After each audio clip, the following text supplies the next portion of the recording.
എടി ഞാനേ എടി എന്താണ് കോടിയാ? ഞാനിവിടെ മീൻ വെട്ടുക. ഇത്രയും നേരമായിട്ട് ഇവിടെയൊന്നും വെന്തില്ലേ? എനിക്കാണ് വിശന്നിട്ട് കൊടലിരിക്കുക. ഞാൻ ഇപ്പൊ വെച്ചിട്ടുണ്ടെങ്കിൽ തരാം. എനിക്ക് തലവേദന ആയതുകൊണ്ട് ഏട്ടാ. നിന്റെ തലവേദന, നിന്റെ ചോറ് വേണ്ട, മീൻ വേണ്ട.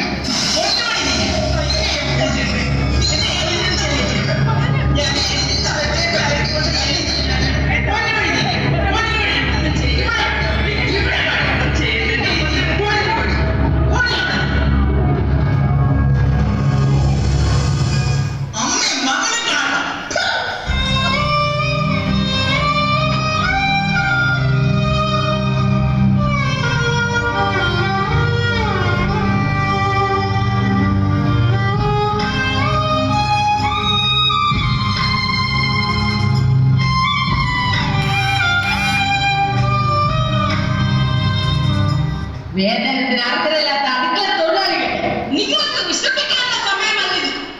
രാവിലെ 4 മണിക്ക് എഴുന്നേറ്റ് 8 മണി വരെ ജോലി ചെയ്ത നിങ്ങൾക്കുള്ള ലക്ഷ്യത്തെയുമാണിത്. 5 മിനിറ്റ് അതിനുള്ളിൽ പ്രാഥമിക കർമ്മങ്ങളെല്ലാം ചെയ്ത് നിങ്ങൾ നിങ്ങളുടെ തൊഴിലിടങ്ങളിലേക്ക് തിരികെ പോവുക.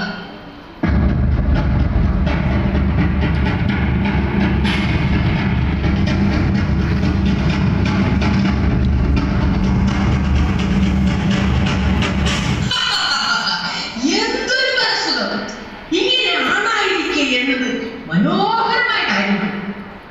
ആണവികാരത്തിന്റെ ഒരു സുഖമേ. ഇനി എന്നെ യഥാർത്ഥ രംഗങ്ങളാണ് പോകുന്നത്. ഇവരെല്ലാം ജോലിസ്ഥലങ്ങളിലേക്ക് പുറപ്പെട്ടു കഴിഞ്ഞു.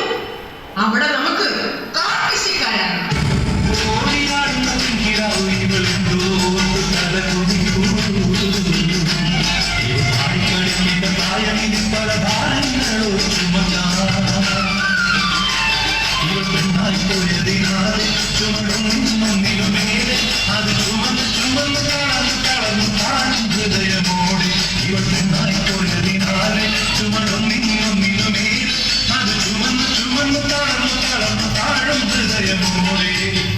ചാവലിന്റെ വല്ല വേണം.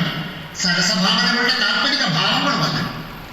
അസ്വാതന്ത്ര്യത്തിന്റെ ഭയം നിറഞ്ഞ വർത്തമാന കാലത്ത് പ്രതിരോധത്തിന്റെ സമരശബ്ദ രൂപങ്ങളാകണം വേണ്ട. സ്ത്രീ സ്വാതന്ത്ര്യത്തിന് വേണ്ടി ഞാൻ ഇനിയും പാടും. പാടിപ്പാടി മരിക്കും, പാടിപ്പാടി മരിക്കും, പാടിപ്പാടി മരിക്കും.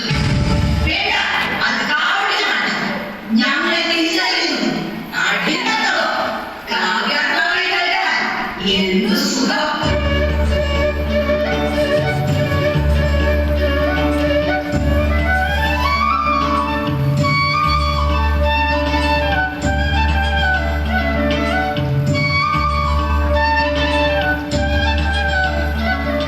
ഞാൻ നിരഞ്ജന. ഇങ്ങനെ പാടി പുകഴ്ത്താൻ ആർക്കും കഴിയും. സ്ത്രീ സർവസഭയാണ്, ഭൂമിദേവിയാണ്, അമ്മയാണ്, ക്ഷമയുടെ മൂർത്തിമത് രൂപമാണ്. അങ്ങനെ എന്തെല്ലാം വിശേഷണങ്ങൾ! അത് വെറും വിശേഷണങ്ങളിൽ മാത്രം ഒതുങ്ങുന്നവയാണ്. എന്നാൽ